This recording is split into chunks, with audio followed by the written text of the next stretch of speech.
الفاتحة. أعوذ بالله من الشيطان الرجيم. بسم الله الرحمن الرحيم. الحمد لله رب العالمين الرحمن الرحيم مالك يوم الدين إياك نعبد وإياك نستعين اهدنا الصراط المستقيم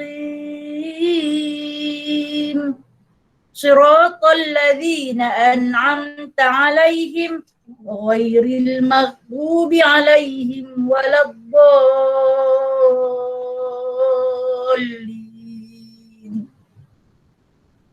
آمين.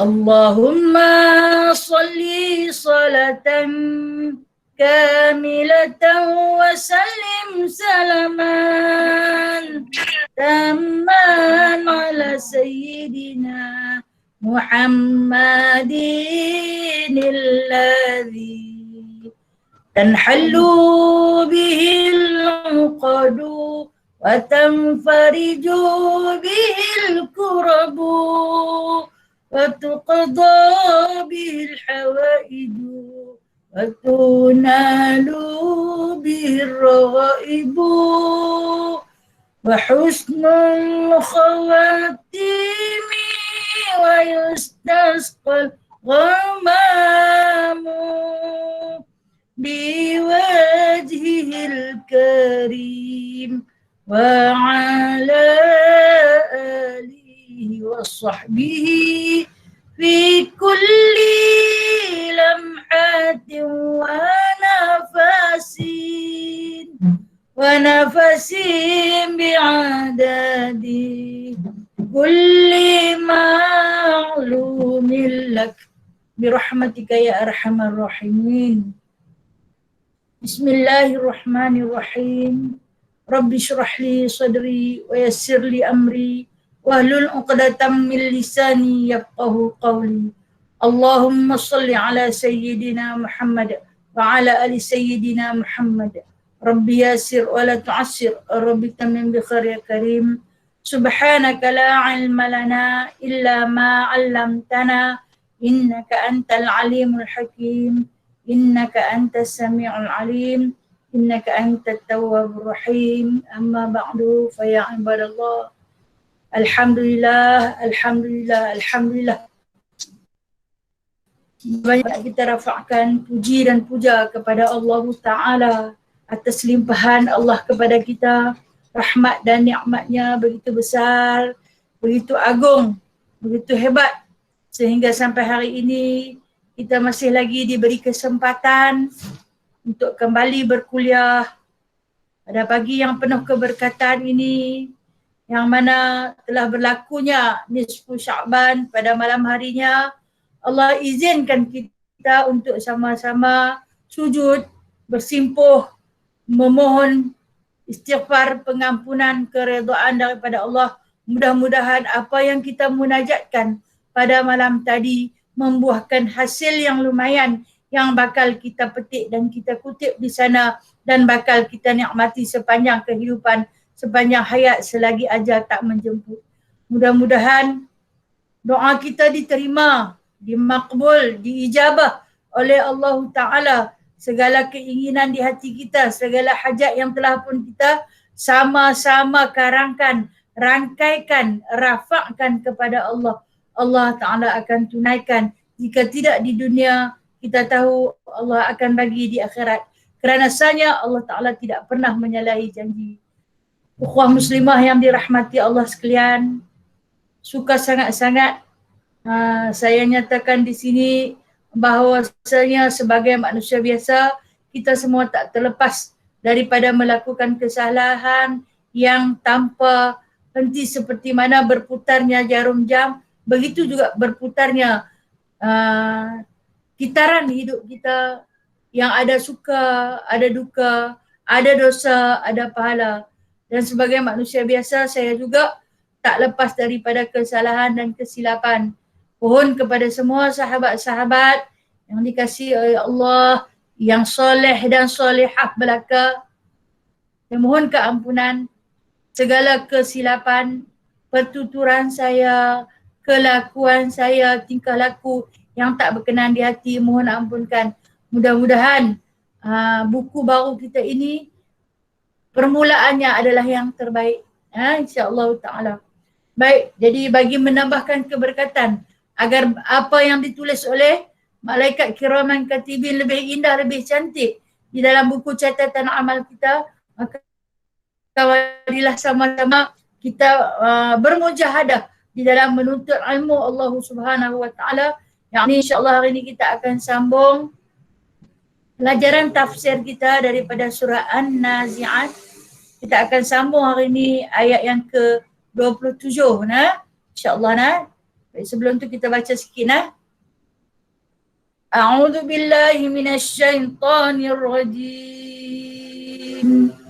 Bismillahirrahmanirrahim. أأنتم أشد خلقا أم السماء بناها رفع سمكها فسواها وأغطش ليلها وأخرج ضحاها والأرض بعد ذلك دحاها أخرج منها ماءها ومرعاها والجبال أرساها متاعا لكم ولأنعامكم فإذا جاءت الطامة الكبرى يوم يتذكر الإنسان ما سعى وبرزت الجحيم لمن يراه. Okey, kita berhenti dulu setakat itu, nanti kita akan tengok lagi nah insya-Allah. Baik, ayat pada hari ini sambungan daripada surah An-Nazi'at yang mana cara penurunannya agak berasingan sedikit daripada surah yang telah lalu, ayat yang telah dahulu, iaitu kita baca pada minggu lalu penceritaan Allah Subhanahu wa taala tentang Nabi Allah Musa alaihi salam yang berada di Wadi Tua dan kemudian diperintahkan untuk bertemu dengan Fir'aun, memberi dakwah kepada Fir'aun kerana Fir'aun melampau mengaku dirinya Tuhan dan sebagainya, dan akhirnya Allah Subhanahu wa taala menceritakan tentang bagaimana Allah Taala telah pun membinasakan Fir'aun dengan kuncu-kuncunya. Nah, maka binasalah Fir'aun. Dan apa yang berlaku kepada Fir'aun bersama-sama dengan hulu balang dia ataupun menteri-menterinya, mereka telah pun dibinasakan di dalam Laut Kulzum. Jadi cerita tentang Nabi Allah Musa menghadapi Fir'aun ni bagaimanapun kita tahu akhir hayat Fir'aun tak berkubur, sebaliknya dasar lautan yang menjadi kuburannya. Lalu dengan izin Allah maka dia ditemukan bangkainya dan diawet hingga hari ini untuk menjadi bukti kepada seluruh manusia bahawasanya satu manusia yang mengaku diri dia Tuhan binasa akhirnya, kering dan kerah. Sementara jikalau nak jadi Tuhan, dia kena kekal hidup selama-lamanya, mustahil Allah itu menerima binasa dan mati. Jadi pada ayat hari ni, apa hubung kaitnya dengan ayat yang terdahulu, cerita pasal Fir'aun, lepas tu cerita pasal langit. Nah, apa hubung kaitnya, kita tengok nah. Allah Subhanahu wa taala telah pun berfirman, a'udzubillahi minasyaitonir rajim. Antum ashaddu khalqan amis sama'u banaha. Di sini Allah Taala letak amis sama'u banaha. Saya ulang nah. Apabila didatangkan mat wajib di dalam satu-satu ayat, dimulakan pula dengan ayat itu hamzah istifham berbentuk pertanyaan, bermakna Allah Ta'ala nak tarik perhatian kita sungguh-sungguh. Tarik perhatian, aku nak tanya hampa. Lebih kurang, Antum ni, aku ni nak tanya hampa ni. Macam tu lebih kurang. Antum tu kamu. Kita lah. Tu hamzah istifham. Adat istifham. Aku nak tanya hampa, saya nak buat bagi makna mafhum. Asyaddu khalqan amis sama'u banaha. Adakah lebih sukar menciptakan sama? Mat wajib muttasil. Banaha. Susahkah nak, dia kata nak buat langit. Susahkah nak diciptakan langit? Dia kata yang dia bangunkan dengannya. Maksudnya Allah Ta'ala tanya kita ni, susah tak antara hampa dengan langit, mana lagi susah nak buat? Ini persoalan yang Allah Ta'ala ajak kita sama-sama berfikir. Antara kita manusia yang kita tahu sejarah terciptanya manusia, iaitu manusia pertama yang Allah Ta'ala ciptakan, Nabi Allah Adam AS, bermula daripada tanah. Bermula daripada tanah. Dan kemudian lahirlah generasi demi generasi yang permulaannya daripada setitis mani. Daripada mani kemudian menjadi darah. Daripada darah menjadi daging. Maka terbentuklah satu manusia. Allah Ta'ala tanya, susahkah nak buat hampa yang hanya duduk dalam rahim? Berbanding dengan, kata Allah, sama langit yang telah pun banaha. Aku bangunkan dia. Allah tinggikan langit. Allah binakan langit. Nak buat langit ke susah, nak buat hampa ke susah? Kita ni asal manusia hanya daripada setitis mani, tak susah. Yang keluar daripada manusia. Sedangkan langit yang Allah Subhanahu Wa Taala ciptakan yang begitu luas, kita dapat rasa, kita sebagai manusia dapat rasa apabila dibandingkan kita dengan langit. Kalau kata kita mati, adakah langit menangis? Tak ada. Adakah matahari akan hilang cahaya? Pun tidak. Adakah bintang-bintang akan berubah daripada tempat duduk yang asal? Pun tidak. Apabila keadaan manusia itu mati, maka langit tetap banaha, tetap terbina, berdiri teguh walaupun tanpa tiang. Tetapi apabila langit itu terbelah, manusia boleh duduk tak? Manusia tak boleh duduk. Langit mendung, hujan turun, manusia lari berkeliaran. Langit terlampau panas, manusia cari tempat perlindungan. Allah Ta'ala nak bandingkan kita pada penciptaan kita dengan penciptaan langit. Cuba bayangkan, kata Allah Ta'ala, susah sangat kan nak buat hampa ni? Tak susah. Walhal manusia yang mengaku diri dia sebagai Tuhan sekalipun, hanya dengan sekelip mata dapat Allah Ta'ala binasakan. Kalau Tuhan takkan dalam sekelip mata nak lemah. Dalam ayat, kita tengok raja di dunia, berapa ribu raja dah mati. Adakah rakyat tak dapat makan? Dapat makan. Ini perbezaan di antara penciptaan makhluk bernama manusia yang sangat kecil, yang sangat halus, berbanding dengan penciptaan langit Allah Ta'ala. Baik, saya yakin puan-puan pernah naik kapal terbang, no? Bila kita naik kapal terbang, kita terbang ke atas, kita jenguk ke tingkap. Kita nanti akan dapat lihat berderetan rumah-rumah yang walaupun rumah tu banglo 5-6 tingkat, masa kita duduk berpijak di bumi nyata ni, kita nanti tengok, besarnya rumah, tingginya bangunan, cantiknya, kita nampak besar. Tetapi bila kita naik atas kapal terbang, kita duduk di langit Allah Ta'ala ni, kita tengok ke bawah, apa yang kita nampak? Tak ubah seperti seekor semut yang melata. Tak ada harga. Macam itulah kita hakikatnya. Jika dibandingkan dengan langit Allah yang maha luas. Kemudian apabila kita naik kapal terbang tu melintasi lautan yang membiru luas. Kita nampak kapal-kapal yang bawa dagangan, yang bawa kargo, besar-besar kapal yang duduk di dalam lautan tu. Tetapi bila kita pandang daripada langit Allah Ta'ala yang tinggi tu, macam mana suasana kapal tu? Cukup kecil. Cukup kecil. Tu bukan cerita manusia, tak nampak langsung. Hanya nampak kapal yang sedang berlayar. Tak nampak pun dia jalan. Nampak buih yang terhasil dengan sebab pelanggaran di antara enjin kapal apabila berjalan. Jadi, tang mana harga satu manusia tu? Di mana harga dia? Yang membuatkan Allah Ta'ala sentiasa kasih dan sayang. Harga satu-satu manusia itu bermula daripada satu jiwa, yakni Muhammad sallallahu alaihi wasallam, hingga terlahirnya kita. Nah, daripada nur Muhammad maka berharganya satu jiwa manusia. Kalau tidak, kita tak ada apa-apa harga. Tak ubah seperti seekor semut yang melata. Halui, tak ada reti. Nah, macam kita dah tengok semut yang melata, semut halui. Bukan semut besar tu, semut kecil-kecil tu.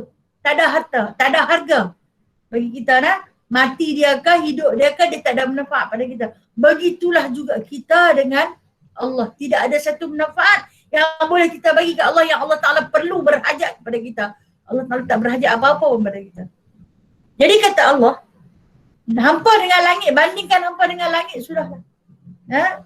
Jadi tidak ada apa-apa kelebihan pada makhluk manusia yang mengaku diri mereka itu angkuh dan sombong apabila berani mengakui segala-galanya hasil daripada mereka, perbuatan mereka. Macam kalau kita tengok kisah Fir'aun yang terakhir minggu lalu, yang mana dia berani mengaku dia Tuhan dengan sebab apa? Sebab dia ada sungai Nil. Dia kata Nil itu mengalir daripada bawah tapak kaki dia, dan segala kesuburan, kemakmuran, kekayaan negara Mesir itu milik dia. Walhal kalau dipandang daripada sudut yang tinggi daripada langit Allah Ta'ala itu, tidak ada satu harga pun. Matinya Firaun itu meraihkan kejayaan di kalangan orang-orang Bani Israel, seronok suka, bersumpah. Tapi kalaulah Allah Ta'ala menjadikan langit yang mana Allah Ta'ala ciptakan hari ini sebagai satu malapetaka, umpamanya yang disebut fa'idan syaqqatis sama'u fakanat wardatan kadihan. Aku nanti nak belah langit, kata Allah. Aku nanti nak belah langit. Akan berguguran, akan jadi kemerahan. Seperti wardatan kadihan, kelopak-kelopak mawar yang berguguran. Kalau macam baru ni kita terima di antara video yang tular di media sosial, iaitu tentang langit warna merah di Mekah. Saya tak berani nak mensahihkan sejauh mana kebenaran video tersebut. Tapi kalau kata kita nak buat sebagai gambaran yang terbaik, memang ada di antara hadis yang menceritakan tentang rihul hamra, angin merah. Tentang angin merah yang kata Nabi SAW, apabila dunia itu menghampiri kepada kiamat, Allah Ta'ala akan keluarkan daripada langit, Allah Ta'ala akan turunkan daripada langit itu rihul hamra, itu angin merah. Wallahualam sejauh mana kebenaran. Kadang-kadang video pun orang buat macam-macam tu, kita tak berani. Sebab tu saya kata kita ni hidup dalam dunia yang penuh dengan fitnah.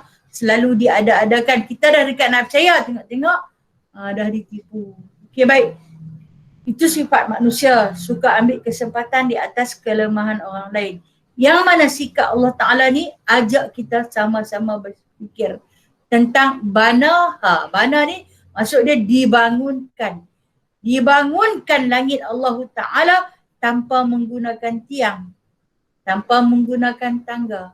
Tak guna pun kuasa elektrik untuk menyalakan lampunya. Apa dia lampu yang terbesar? Matahari. Tak menggunakan sedikit pun cahaya untuk menyalakan bulannya.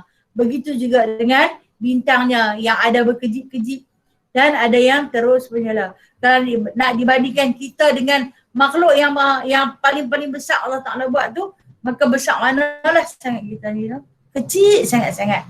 Allah Ta'ala nak ajak kita perhati pada hakikat tu. Itu hakikat kehidupan manusia ni cukup halus. Tetapi mudaratnya amat besar. Kata Allah Ta'ala lagi, rafa'a samkaha fasawwaha, ditinggikan. Ditinggikannya, letaknya itu ditinggikan, disempurnakannya. Allah Ta'ala tinggikan langit itu. Tak ada pernah siapa pun terantuk kepala. Pasal apa? Pasal tinggi sangat sampai terantuk bumbung dah. Bangunan pencakar langit tinggi buat sampai masuk dalam awan. Beretuh tak dengan langit? pun tidak. Yang dia kata rafa'an samka, ditinggikan penciptaannya. Tinggi sampai mana? Sampai tak tercapai oleh akal untuk nak sampai. Tak boleh lepas. Mana-mana pun tak boleh nak lepas. Walaupun pada lapisan langit yang pertama, tak boleh nak sampai. Punya tinggi Allah Ta'ala buat. Punya besarnya kuasa Allah Subhanahu Wa Ta'ala. Fasawwa, lalu disempurnakan ketinggian dia. Maksud disempurnakan ketinggian tu, tak ada pernah siapa kata, kalau belah barat dia rendah sikit langit tu. Kalau belah timur dia tinggi sikit. Kalau belah selatan dia condong sikit. Hanya pada penglihatan kita saja yang macam tu. Tetapi pada kebesaran Allah Ta'ala telah menyempurnakan. Mungkin bahasa-bahasa pujangga suka mengatakan di kaki langit kan.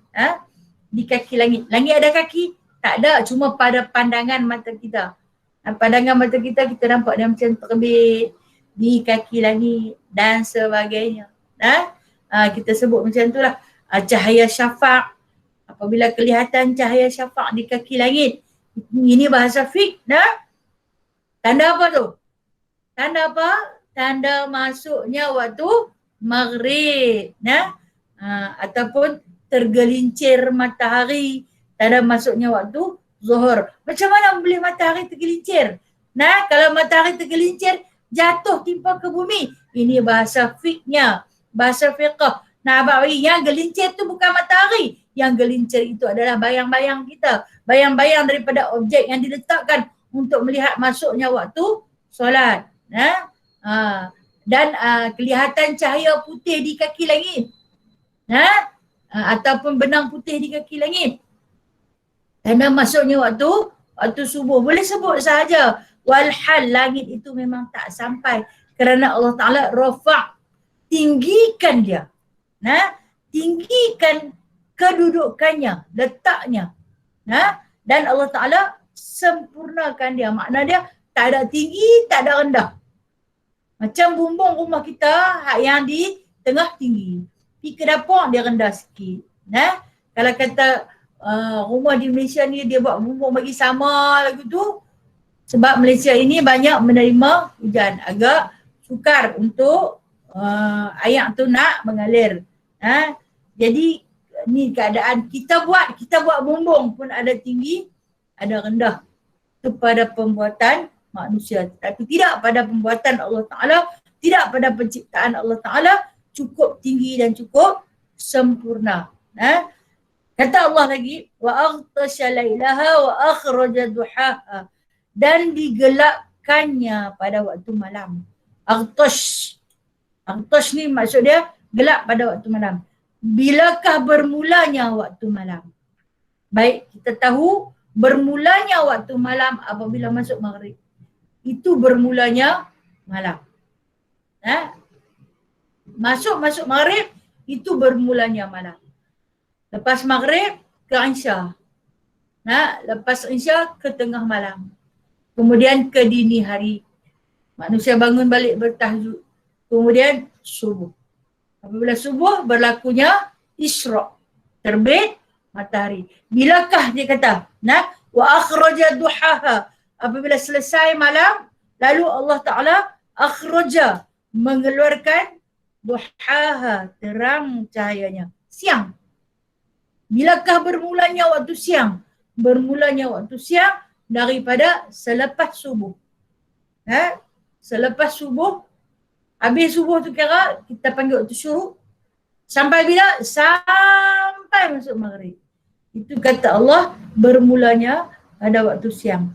Yang mana kita tengok pada peredaran malam dan siang, pada penciptaan Allah Ta'ala berlakunya 4 musim. Ada musim panas, ada musim sejuk, ada musim bunga, ada musim luruh. Kehebatan Allah Ta'ala pada penciptaannya. Yang asal daripada mana? Daripada langit, matahari dan juga bulan. Maka berlakulah siang dan malam, tahun silih berganti, hari berganti hari, minggu berganti minggu. Itu tanda kebesaran Allah. Allah Ta'ala kata susah dah nak buat. Tak susah. Tak susah, senang saja. Tambah aku nak bagi mati hampa. Ni Allah Ta'ala nak suruh kita buat cermin diri kita sendiri. Dengan makhluk yang Allah Ta'ala sebut. Allah sebut lagi tentang bumi ya. Wal arda ba'da dhalika dahaha. Dan bumi itu pun sesudah itu dia datarkan. Ini persediaan yang Allah Ta'ala bagi. Bumi lepas dia buat langit tinggi, aku jadikan bumi itu sebagai satu dataran. Apa maksud dataran? Hampar. Allah hamparkan permukaan bumi yang rata. Kita kalau pergi ke tempat yang kita tak pernah sampai, contoh kata kita nak pergi Kelah lah, kita nanti nak cari tempat yang ada lapang yang boleh kita nak duduk kan. Dalam Allah Ta'ala buat bumi yang berbagai bentuk, permukaan tanah dia ada yang tinggi, ada yang berlekuk, ada yang basah, ada yang lembap, ada yang kering, ada yang lapang. Yang kita panggil sebagai tanah lapang. Lalu kata Allah, dahaha ni dilapangkan, didatarkan dia. Maknanya bukan semua bumi itu terhampar asal-asal kejadian bumi ni dia bukannya lapang selapang-lapangnya, sebaliknya dipenuhi dengan bukit dan bukau. Kita tengok bukit dan bukau yang Allah Ta'ala sebut pada ayat yang ke-32 32 di sini wal jibal arsaha, dan gunung ganang apabila dia pancangkan. Baik, kita kembali balik. Tentang Allah Ta'ala cerita kenapa bumi itu didahaha. Bumi itu didatarkan. Bumi itu disamakan. Kerana daripadanya akhraja minha ma'aha wa mar'aha. Dikeluarkannya daripadanya air dan rumput-rumputnya. Kekuasaan Allah Ta'ala pada menciptakan langit, dia bagi jadi ayat. Ayat yang ada di bumi ni sebenarnya turun daripada langit. Kita semua sedia maklum, kita semua sedia faham yang Allah Ta'ala ni ayat penapis dia cukup hebat. Dia boleh tapis ayat masin jadi tawak. Ayat kotak jadi bersih, jadi jernih. Kemudian diletakkan baja, diletakkan kekayaan, ada emas, ada perak, ada tembaga, ada galian, ada intan, ada permata.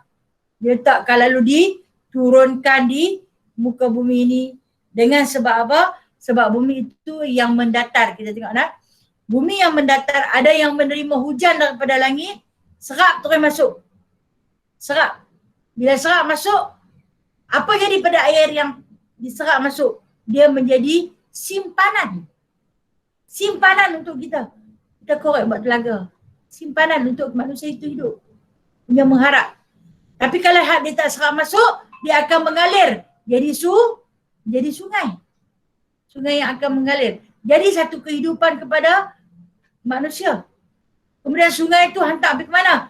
Sungai hantar ke laut. Laut menghasilkan khazanah yang banyak untuk dikutip, dimakan, digali rezeki Allah di dalamnya. Itu daripada ayat sahaja. Penciptaan Allah. Tapi kalau tak ada langit, nak turun ikut mana? Itu sebab tu Allah Ta'ala ajar kita ni cerita pasal langit dia dulu. Fikir dulu tentang langit dia. Dia buat turun main ayat. Ayat bila timpa ke bumi, ada yang serap masuk ke dalam. Kata Allah, itu bank. Simpanan ayat. Manusia akan gali ke mula. Betul. Korek pula. Tak ada korek pula. Gali pula. Rupanya ada. Allah Ta'ala simpan sampai dalam kerak bumi tu. Ada yang Allah Ta'ala kata, yang ni mereka nak guna bagi mereka pakai. Alirkan dia. Dia tak serap ke dalam bumi. Kalau semua jatuh daripada langit, serap ke dalam bumi, kita nak makan susah. Kita nak minum susah. Lantas Allah Ta'ala pun alirkan dia menjadi sungai. Maka manusia kalau dapat sungai, pakatlah buat rumah di tepi-tepi sungai. Tempat mereka mencari rezeki. Maka akan hiduplah tumbuh-tumbuhan serta binatang hasil daripada air yang Allah Ta'ala takung di atas bumi yang mendatar. Masya Allah, kayanya Allah. Baru nak cerita pasal bumi dia yang mendatar. Boleh menakung ayat. Dan ada yang tak, dia takung, dia tak takung lah. Dia serap terus. Tapi dia simpan dalam perut bumi. Hampa masuk, hampa korek. Itu kena usaha lah. Ada yang aku bagi percuma duduk di atas. Hampa minumlah yang ada tu. Dan kemudian kata Allah lagi, Wal jibala arsaha, dan gunung ganang dia pun pancangkan dia. Dia letak pula gunung ganang di sekeliling bumi itu untuk menjadi penghadang daripada angin ribut taufan yang akan bertiup. Maka gunung ganang itulah yang akan menjadi dinding.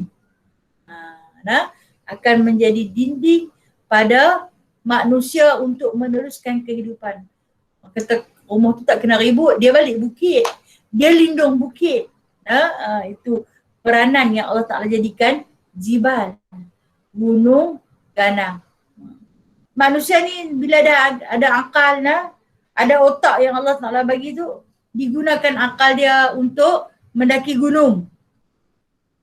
Yang pakat naik gunung Everest, dia tengok apa? Wallahualam lah, mungkin tengok kekuasaan, kekayaan Allah Ta'ala. Yang itulah kalau kata yang Islam. Kalau yang bukan Islam, meraihkan kejayaan apabila dapat duduk di atas puncak gunung. Katanya itulah usaha mereka. Walhal, pada penglihatan Allah Ta'ala tak ada apa-apa pun kejayaan yang dibawa oleh manusia kecuali iman dan takwa. Yang tu yang membuatkan manusia itu lebih tinggi daripada segala langit, lebih tinggi daripada segala gunung, lebih indah daripada siang dan malam apabila di dalam diri manusia itu ada iman dan juga ada ketakwaan. Kemudian kata Allah lagi, mata'allakum wa li'an'amikum, bekalan bagi kamu dan bagi ternakan-ternakan kamu. Apa yang bekalan bagi kamu? Ayak lah. Ayak yang dia turun daripada langit tu. Itulah yang akan menjadi bekalan untuk kita yang hari ni kita ada bekalan ni. Sebenarnya semua Allah Ta'ala bagi.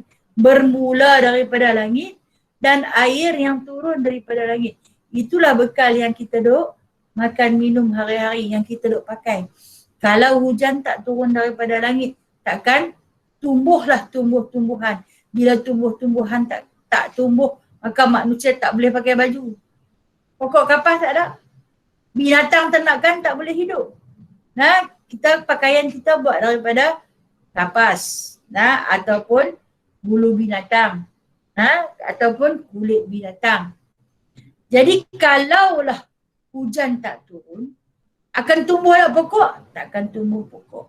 Akan hidup tak ternakan binatang? Tak akan hidup. Jadi apa manusia nak pakai? Manusia nak duduk rumah pun tak ada. Kerana apa? Kerana hujan tak turun.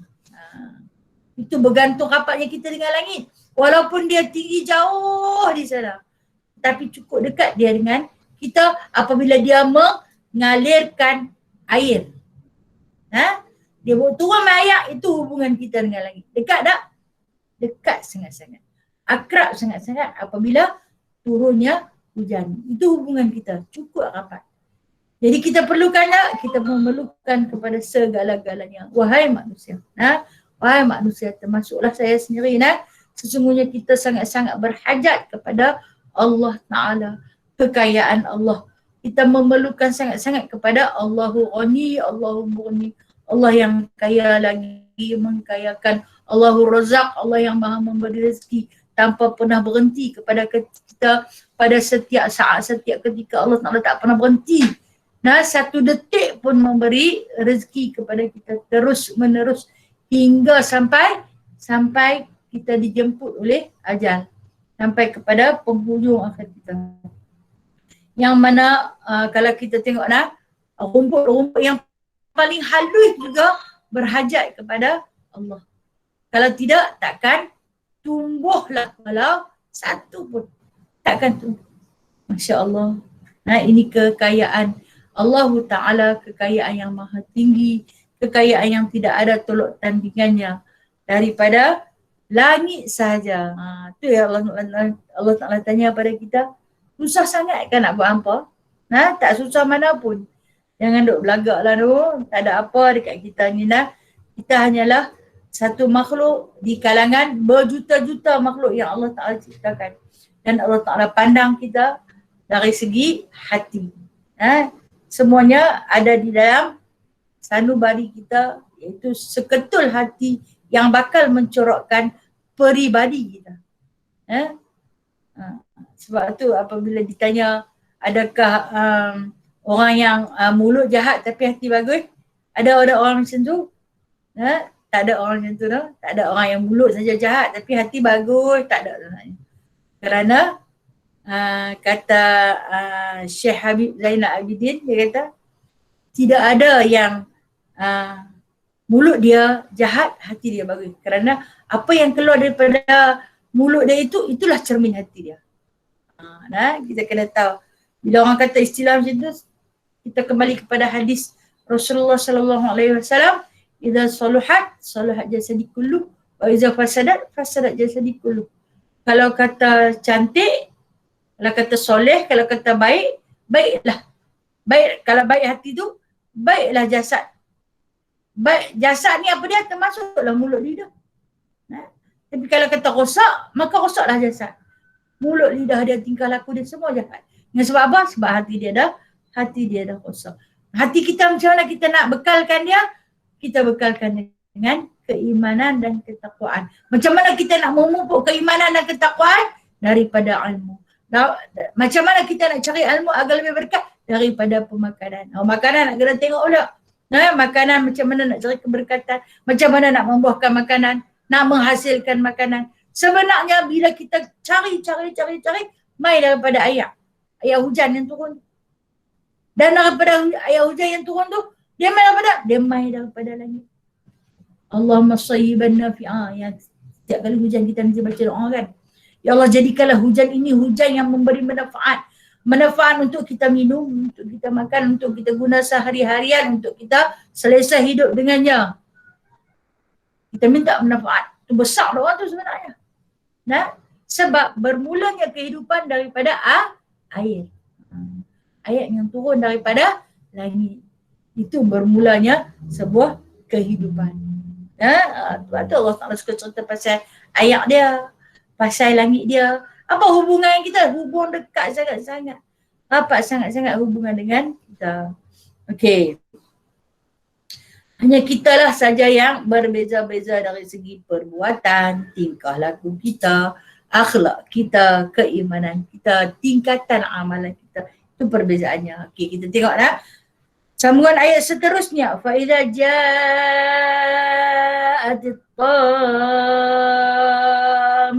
tammatul kubra.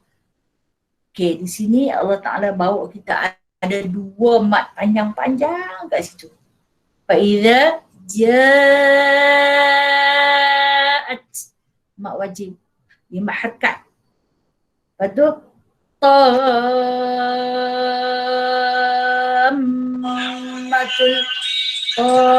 tu mat lazim mustaqal kalimi. Berapa harkat?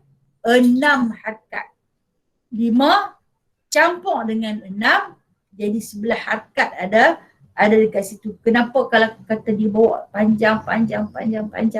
Kenapa dibawa panjang? Dia nak suruh kita fikir, tarik perhatian. Mai aku nak cerita pula ke apa? Kata Allah. Mai aku nak cerita pula ke apa? Maka apabila telah datang malapetaka, dia ni datang. Dia nak mai. Nak mai ke? Nak mai. Bila dia nak mai tu, dia akan mai. Mai. Kita orang Pulau Pinang, ja'at tu, datang tu, paling maksud dia mai. Dia nak mai bila? Dia nak mai satu malapetaka. Tammatul. Satu malapetaka yang amat besar yang akan datang. Bila yang nak mai tu? Malapetaka ni malapetaka apa yang besar sangat yang nak mai ni? Iaitu hari yang mana akan teringat manusia kepada apa yang telah dia usahakan. Yauma yatadhakkarul insanu ma sa'a. Malapetaka yang amat besar sekali, dia kata hari itu, dia kata manusia akan teringat apa yang dia buat. Apa yang kita teringat, apa kita buat. Bila sampai kepada satu hari malapetaka yang amat besar, dalam otak kepala kita ni duk fikir, aku ni ada buat salah dekat kawan tu. Aku ni ada kerja tak selesai. Aku ni ada yang tu. Aku ni ada yang ni. Aku pernah melukakan hati kau. Aku pernah kata dekat kau. Aku pernah berhutang kepada kau ni. Dan aku. Aku tak buat kerja yang Allah Ta'ala suruh ni. Aku tak laksanakan amanah yang Allah Ta'ala bagi ni. Itu. Pada hari itu kata Allah, manusia baru teringat apa yang dia buat dan apa yang dia tak buat. Kita bila mai teringat, nak pergi dah ke? Nak pergi dah. Tengok-tengok kita berjanji dengan kawan ni nak pergi. Nak pergi mana-mana lah. Pergi Kenuri ke? Pergi apa ke? Pukul berapa? Okey, bila bagi tahu jam tu, kita ada persediaan. Tapi kalau dia tak bagi tahu jam, tengok-tengok sampai. Sampai dah. Aku mandi dak lagi. Aku serika baju dak lagi. Aku kain baju tak pakai, tak bubuh dalam beg lagi. Dia mula fikir. Inilah yang disebutkan apabila mai satu malapetaka besar, manusia akan fikir balik. Banyak lagi kerja tak selesai ni. Banyak benda lah yang aku tak buat. Banyak benda yang aku buat tak dan patah balik. Banyak dosa yang aku lakukan tak sempat bertaubat. Mula dia fikir. Itu pemikiran manusia. Yauma yatadzakkarul insanu ma sa'a. Hari-hari hari malapetaka yang amat besar. Kata Allah, wa burizatil jahimu liman yara, dan dipertunjukkan neraka kepada siapa yang melihat. Allah Ta'ala akan bukakan hari itu neraka untuk orang yang melihat. Ni diceritakan di sini keadaan orang yang berada di alam barzah. Allah Ta'ala akan bukakan kepadanya iaitu jahim. Tak masuk lagi, boleh melihat.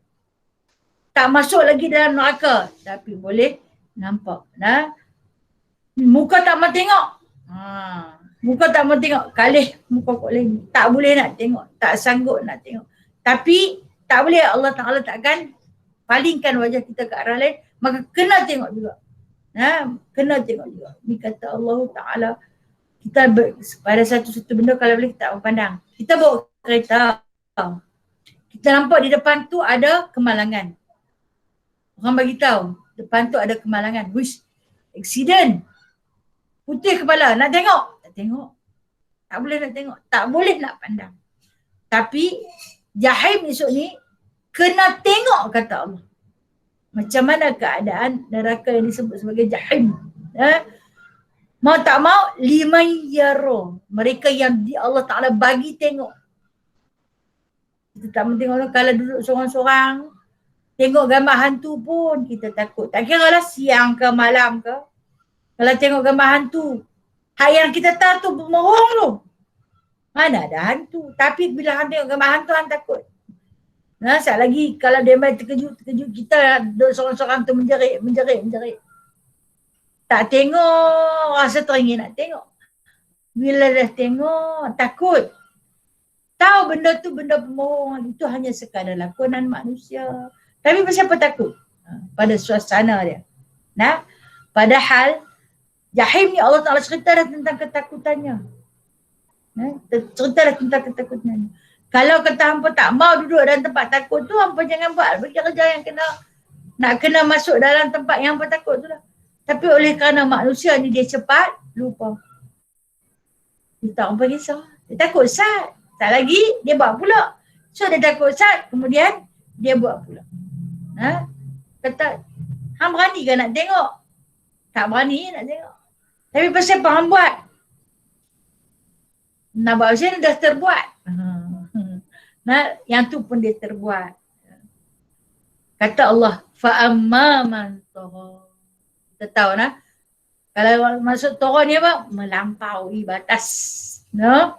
Maka adapun sesiapa yang tagha. Apa maksud tagha ni? Adapun sesiapa yang melampaui batas. Siapa dia yang melampaui batas ni? Wa asarul hayatad dunya. Orang yang lebih mementingkan kehidupan dunia.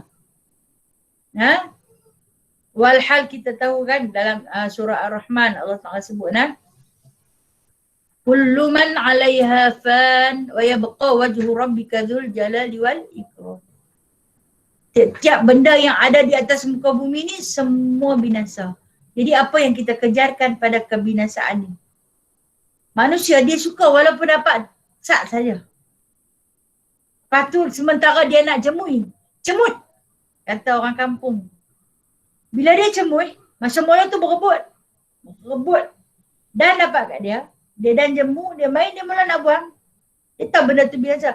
Tapi pada awal, sebelum dia dapat, dia sanggup bergaduh, berebut, dia mau. Kalau kita tengok budak-budak dengan permainan, mainan plastik, dia seorang-seorang, dia ada banyak, dia boleh main. Tapi dia tak apa seorang lain, main pula seorang di rumah dia. Masa tu dia nak mengawal. Yang ni dia punya. Padahal benda tu dia tak teringin pun.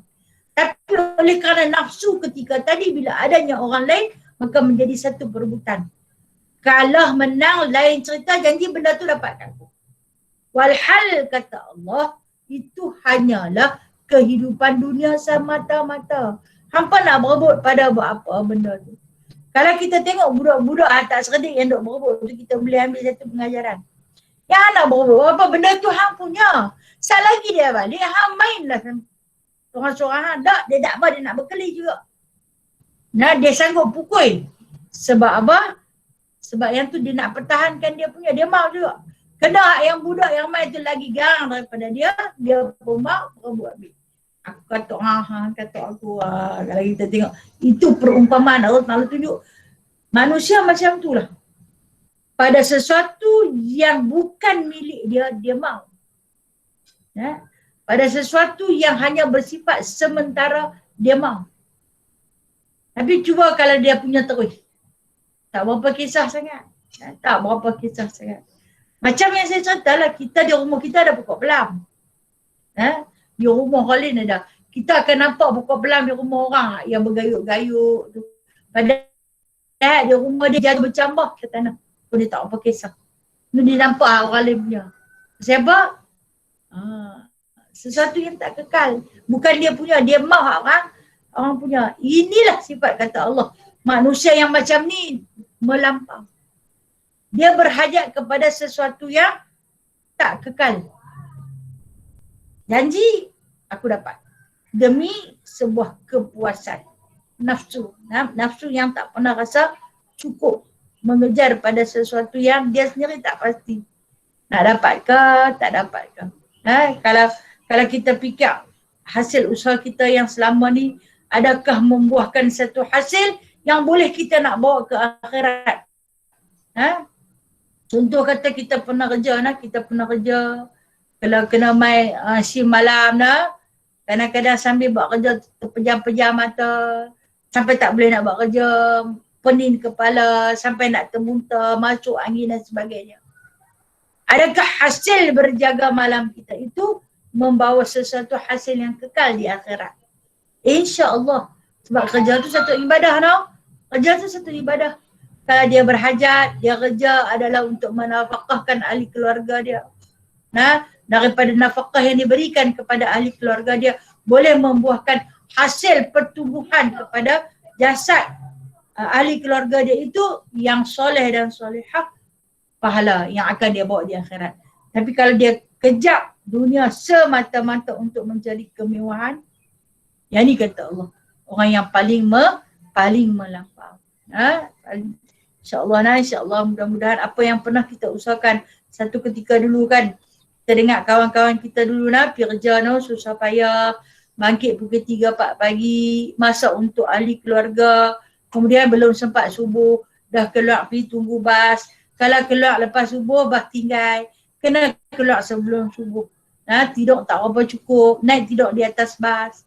Sampai di tempat kerja, nak semayang tak boleh, orang tak bagi, kedah kena masuk, line kena buat kerja sembahyang pun tidak. Kadang-kadang kumpul qada subuh, zuhur, asar, buat pada waktu asar. Balik kerja, qada subuh dan zuhur. Walaupun perbuatan tu salah, berdosa dan juga haram, menjadikan rezeki yang dia perolehi adalah syubhat.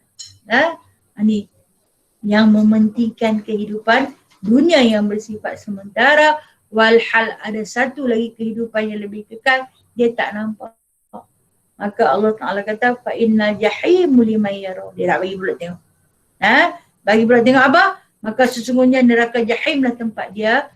Fa inna jahima hiyal ma'wa.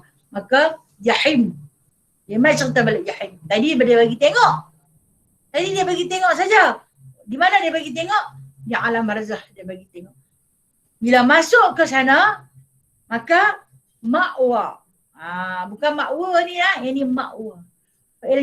Fa'inna jahimah hiyal ma'wa, maka sesungguhnya neraka jahim lah. Apa maksud neraka jahim ni? Ini adalah salah satu daripada nama-nama neraka. Satu azab yang amat pedih yang Allah Ta'ala sediakan bagi orang yang mementingkan kehidupan dunia daripada akhirat. Tempat kembalinya adalah di sana. Kerana dijadikan kehidupan di dunia itu lebih penting daripada kehidupan akhirat. Kita tak payah berebut pada sesuatu benda yang kita nak tinggal. Sebaliknya, kita berlumba-lumbalah pada apa yang kita nak bawa. Alhamdulillah, apa yang kita perhatikan sahabat-sahabat kita tu, kawan-kawan ukhwah muslimah baru ni kan, pakat buat wakaf telaga. Sampai banyak tu, tengok dah 60 biji telaga dah pun terhasil di negara-negara jiran kita yang miskin, dah hantar dah. Bila terhasilnya telaga, maka akan terhasilnya air. Kan air adalah menjadi satu sumber kehidupan yang paling besar dalam kehidupan manusia. Maka sahabat-sahabat kita semua yang mana yang berwakaf air ni, besar ni pahala dah. Nah, kita dah pun bagi satu sumber kehidupan, bukan kita yang bagi, punca. Dan kita tahu semua tu Allah yang izin.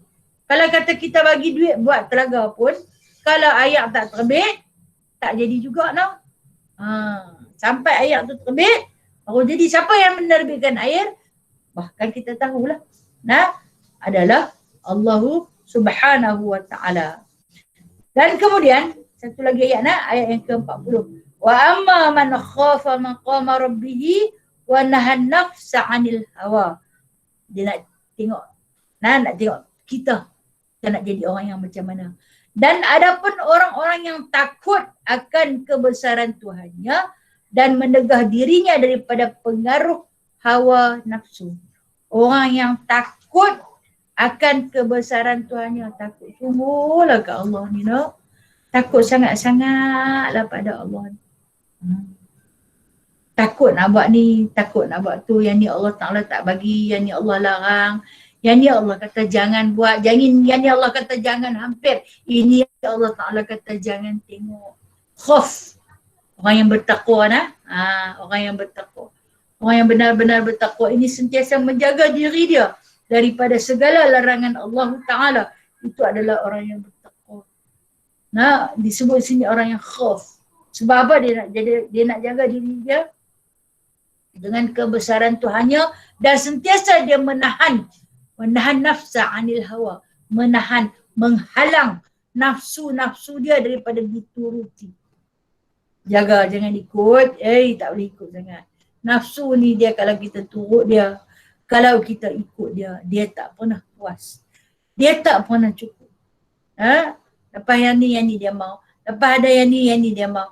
Pernahkah dia cukup? Tak pernah. Aku ada satu lagi benda yang aku tak dapat. Hari itu bukan nak beli dah. Beli dah tapi tak apa berkenan, nak ada yang lain pula. Itu menyebabkan kita jadi orang yang menurut hawa nafsu yang tak pernah puas. Kan Rasulullah SAW pernah berkata, manusia itu kalau diberikan satu gunung mah ni satu gunung. Bukan satu butir. Bukan satu mayam, bukan 100 gram, bukan 1 gram, bukan 1 kilo. Tapi hang bagi satu gunung. Dia takkan bersyukur lagi. Dia mau lagi. Nafsu dia mau lagi. Dia mau 2. Bagus kalau aku ada 2 gunung.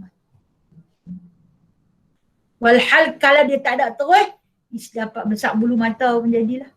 Janji mah. Itu manusia. Ini manusia yang mana yang seperti mana yang difirmankan oleh Allah. Dia punya ketamakan dia. Sebab dia tak boleh nak tahan nafsu dia. Tapi kalau yang boleh tahan nafsu dia, itu dipanggil qanaah, tahan nafsu. Tak apalah, sudahlah, cukup dah. Ada dah. Aku teringin lah, mau lagi tak usah. Nak buat apa? Tak pakai pun. Lama-lama ni kalau orang beli emas besar-besar tu, nak pakai keluar pun takut. Orang dia rabut, payah nak rabut, dia tengok besar sangat, rabut tak putih. Dia kerat tangan bagi putus bang. Mah dengan tangan, dia kata tangan lagi senang putus daripada mah tu. Nah, macam-macam yang dilakukan oleh manusia yang tamak. Yang niat yang jenis tak boleh nak tahan diri daripada keindahan dunia. Tak usahlah. Nah, tak usahlah nak pakai sangat bersengkayut ayam. Labu-labu, hak labu pada tudung tu lah. Bubuh berapa pula bang besar tahun ni. Senang orang nak cabut. Ni kita boleh kita tahan nafsu kita. Daripada dia terus membuat-buat. Kalau kata kita ikut atas kehendak dia takkan pernah cukup. Itulah nafsu. Nah, yang masing-masing semua ada. Termasuklah diri saya. Kitalah yang akan mengekangnya. Kitalah yang akan menyekatnya. Kalau kita tak pandai sekat dia memang akan bawa kita. Nah, dia akan hanyutkan kita. Maka akhirnya kita akan sesat dalam lautan hawa nafsu. Baik, insyaAllah kita akan sambung minggu depan. Fa'inna jannatayal ma'wa. Cerita tentang jannatul ma'wa. Syurga tempat kembali. InsyaAllah ta'ala pada ayat ke-41 insyaAllah kita sambung. Dan minggu depan kalau Allah Ta'ala panjangkan umur, murahkan rezeki kita, insyaAllah kita sambung. Kita sambung minggu depan. Wallahu a'lamu bishawab. Baik, ada soalan? Sahabat-sahabat dunia akhirat. Ada soalan?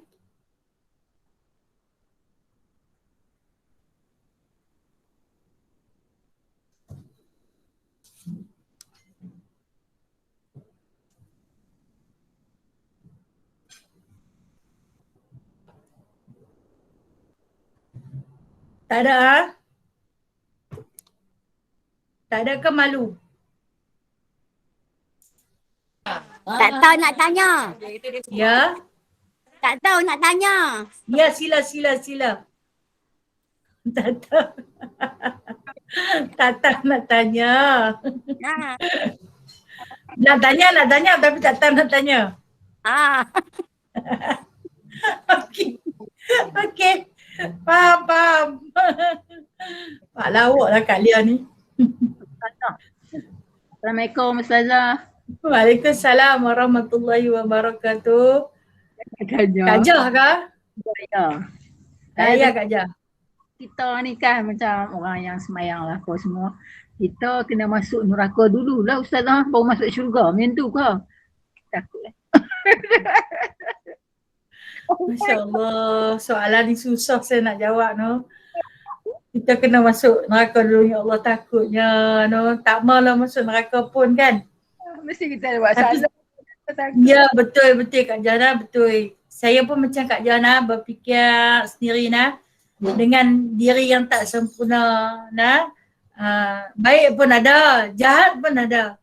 Ada juga. Adakah aku ni nak kena backup dulu, Allah, ya Allah takutnya nah. Kita minta doa pada Allah nah. Aku tak maulah ke syurga macam mana Imam Syafi'i minta no. Tuhanku, aku tak layak ke syurgamu. Tapi aku tak sanggup dengan sisaan nerakamu. Nah. Memang kita tak layak untuk ke syurga.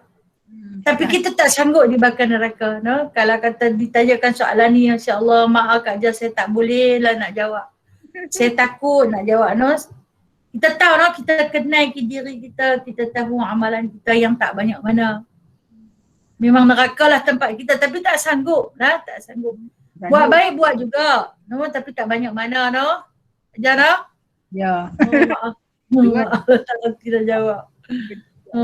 Allahu a'lam. Okay, terima kasih ya Ustazah. Sama-sama kasih. Okay. Assalamualaikum. Waalaikumsalam warahmatullahi. Assalamualaikum Ustazah. Waalaikumsalam warahmatullahi wabarakatuh. Silakan. Ni Kak Ana ni. Ya Kak Ana. Nak tanya Ustazah, kalau arwah lah kan, dia puasa tu dia tinggal dalam 10 hari, kita bayar fidyah kan? Kalau kita bayar, kalau macam bayar lebih daripada 10 hari tu tak masalah kan Ustazah? Kita buat lebih. Kalau kita buat lebih itu dikira sedekah. Itu sedekah atas dia, atas nama dia. Maka pahala sedekah tu nanti dapat dekat dia. Okey. Lagi satu Ya. puasa tu macam mana? Puasa yang dia tinggal kata dalam 10 hari itu macam mana?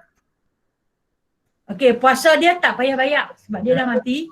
Nah, jadi yang kena bayar adalah fidyah dia sahaja. Kalau kata dia sakit, betul tak? Dia sakit. Jadi kita tak payah, kita memadai dengan kita bayar fidyah saja. Tapi kalau yang dia tinggal dengan sebab saja dia tinggal. Sebab dia ingkar. Yang tu cerita lain. Ada dalam beberapa hadis nanti kita akan baca bab puasa nah. Walaupun diqada sepanjang hayat dia, kalau dia tinggal puasa dengan kerana saja Allah Taala tak terima. Sebab dia malas. Ada hadis-hadis, insya-Allah saya akan baca tentang bab puasa. Mungkin kita akan masuk sikit dalam tazkirah Ramadan ataupun sebelum puasa kita akan baca bab puasa. Nah, besar sangat orang yang tinggal puasa dengan saja-saja. Boleh tak orang yang hidup ni nak tolong qada untuk dia? Tak boleh. Fidyah bolehlah nak bantu. Bolehlah nak bantu. Tapi kalau sakit, kalau dia sakit saja tak apa kan? Ya, sakit tak apa. Kita tak payah bayar, tak payah qada puasa, memadai dengan kita bayar fidyah saja. Terima kasih Ustazah. Ya, sama-sama kasih. Ambil Assalamualaikum Ustazah. Waalaikumsalam. Ya Kak Ana juga, ni pun Kak Ana juga. Ya Kak Ana nak tanya dulu Kak Ana kerja kan. Macam Ya. Ustazah kata lah suka rada balik kerja rada. Memang Kak Ana buat macam tu macam mana? Allah terima ke tak? Baik, terima kasih Kak Ana atas persoalan ni nak. Terima ataupun tidak, itu kerja Allah. Nah, itu kerja Allah. Kita buat. Tetapi perbuatan itu adalah haram. Perbuatan itu tetap haram. Nah, dan berdosa besar. Sebagai hamba Allah yang berdosa, kita bertaubat. Kita bertaubat pada Allah. Taubatan nasuha dengan taubat nasuha benar-benar. Ya Allah, ampunlah dosa-dosa aku. Boleh menangis. Boleh merayu pada Allah. Rayuan kita itu Allah Ta'ala maha mendengar. Tangisan kita itu Allah Ta'ala maha sayang. Allah Ta'ala suka. Dan menangis menyesal sungguh-sungguh. Nah, sebab perbuatan itu adalah haram. Dan berjanji untuk tidak mengulanginya lagi. InsyaAllah Allah Ta'ala itu maha pengampun. Bersangka baik dengan Allah atas perbuatan yang telah lalu oleh kerana kita jahil. Terima kasih Ustazah. Sama-sama kasih. Allah. Baiknya. Assalamualaikum Ustazah. Waalaikumsalam warahmatullahi. Ustazah, Ya. macam ni, bapa mentua saya, dia tak nak katakan nyanyuk sangat tu pun tak lah. Tapi macam tahun lepas dia ada tinggal puasa. Tapi kita nak suruh dia qada pun, dia macam tak ingat kan. Dia dah tinggal puasa. Jadi macam mana macam kami sebagai anak ni nak bayarkan fidyah dia ke ataupun nak gantikan puasa dia ke? Mana? Okey, baik. Kalau keadaan macam tu, umur dia berapa Kak Zura? 66. 66. Dia antara ingat dengan tak ingat lah. Nak kata dia nyanyuk mungkin tak 100%. Setengah ingat, setengah tak ingat. Kan? Dia solat pun macam tu juga. Kadang kita bagi tahu masa waktu dia solat, tapi kadang dia solat, kadang dia kata dia dah. Bila kita suruh pun kita pun tak boleh nak bagi dia, nak paksa pun kan. Tapi macam tu lah keadaan dia, macam puasa tu lah saya nak tahu tu. Okey, tentang puasa bayar fidyah sahaja. Bayar fidyah sahaja. Lepas tu kita nanti suruhlah dia puasa kalau dia mampu. Kalau dia tak mampu tak perlu, memadai dengan kita membayar fidyah untuk dia. Sebab keadaan kesihatan macam Kak Zura cerita ni, dia antara ingat dengan tak ingat. Jadi maka boleh untuk kita bayar fidyah. Selagi dia hidup ni kita bayar siap-siap. Sebab dia takkan naik berganda. Jadi tentang qada ni, kita suruh dia qada. Kalau dia kata dia tak boleh, maka tak perlu. Memadai dengan bayar fidyah sahaja. kita kena cakap jugalah dengan dia ya. Kita kena cakap jugalah dengan dia, suruh dia Kena qada. cakap. Kena cakap dengan dia. Nah, Kalau misal kata kalau dia kata okey. Dia puasa tapi tengah-tengah dia puasa tu dia makan. Itu bermakna dia dah kurang waras. tu yang macam puasa terlepas tu macam tu lah, pagi-pagi kan dia bangun sahur tapi bangun lepas tu pagi dia makan. Dia tu lupa kan. Ya, kat dia itulah. Kita pun akan sampai kepada tahap tu ni hari dia kitaran hidup manusia macam tu lah. Cepat dengan lambat saja Jadi memadai dengan bayar fidyah sahaja ke atasnya. Okey Kak Zura. Assalamualaikum Ustazah Fatimah. Waalaikumsalam warahmatullahi. Kak Syumah nak tanya, katalah kita kan kalau kita solat Jumaat kan, habis tu masa dah imam dah ambil baca kita tunggu imam baca dulu barulah kita macam katalah kita nak baca Fatihah, kita tunggu imam baca, lepas tu kita baca. Lepas tu bila imam baca surah, jadi kita diam. Tapi kadang-kadang macam kita ni manusia biasa lah, bila masa kita diam tu kadang-kadang otak akan melayang kan. Jadi macam mana cara kita nak ngelakkan daripada kita ni tergelincang pemikiran kita ni daripada dalam solat tergelincang. Macam Ustaz faham tak Ustaz Syumah? Faham. Saya faham Bukan kata tergelincir, galik terus. Dia boleh hanyut terus hanyut ke mana? Kadang-kadang keluar daripada semayang. Okey, macam mana cara kita nak buat? Ni kena imam baca panjang-panjang surah. Kita ikut imam baca. Kalau kita rasa tak maghalib lah. Kita ikut. Kena dia baca surah tu surah panjang. Kita pula tak reti nak ikut. Maka kita cuba menghayati dia. Menghayati pun tidak. Itu sesat lah. Itu sesat. Patutnya kita kena diam, hayati setiap bacaan, setiap patah-patah bacaan dia. Itu yang sepatutnya. Kalau kata kita tak mau bagi, tergelincir. Tapi dia tergelincir, dia pergi ronda lagi jauh. Sampai lupa dia nak sembahyang, kembali beristighfar, kembali istighfar. Teringat balik, dah keluar jauh ni, istighfar balik. Istighfar dalam hati lah, saya ikut pula, kok mulut jadi lain pula. Okey Kak Syumah. Terima kasih Ustazah. Terima kasih. Okey Okey, saya sudah dulu Saya mohon ampun dan maaf atas segala kekurangan. Yang baik itu datangnya daripada Allah.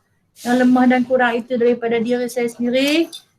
Semoga kita terus melangkah berjalan di atas keberkatan Allah Ta'ala dan redha-Nya. A'udzubillahi minasyaitonirrajim. Bismillahirrahmanirrahim. Alhamdulillahirabbil alamin hamdan katsira hamdan yuafi ni'amahu wa yukafi'u mazidah. Ya Rabbana lakal hamdu kama yanbaghi li jalali wajhikal karim wa 'azimi sultanik. Allahumma zidna ilman nafi'a wa fahman wasi'a wa 'amalan mutaqabbala wa taubatan nasuha wa tijaratan lan tabur. Allahumma rabbana la tuzigh qulubana ba'da idh hadaitana wa hab lana min ladunka rahmah innaka antal wahhab. Allahumma rabbana atina fid dunya hasanah wa fil akhirati hasanah wa qina adzaban nar wa qina adzabal qubur wa qina adzabal mahsyar. Wa sallallahu ala sayyidina Muhammadin walhamdulillahi rabbil alamin. Baik, esok insya-Allah kitab hadis kursi di Permatang dan Malau. Kitab hadis kursi insya-Allah esok Assalamualaikum. Bye. Terima kasih Ustazah.